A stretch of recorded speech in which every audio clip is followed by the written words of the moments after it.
Madam तू राहतोस कुठे? इथंच रोडवर. आणि मग खायचं प्यायचं आंघोळीचं हे सगळं कुठे करतोस? रोडवरच. ठीक आहे.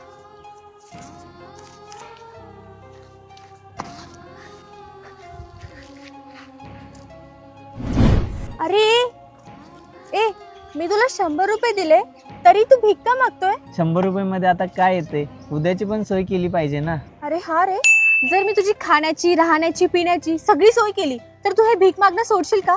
हा मॅडम, तुम्ही माझी राहायची खायची जेवणाची आंघोळीची छताची सगळ्याची सोय केली तर मी भीक कशाला मागू मग? ही माझी बॅग पकड, इथेच थांबा, आलीच. हॅलो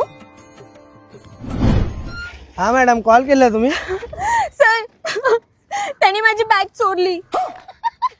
काय रे, बॅग चोरतो? तुझी एवढी हिंमत? चल तुला जेलमध्ये टाकतो. झाली तुझी सगळी सोय राहण्याची खाण्याची पिण्याची छताची.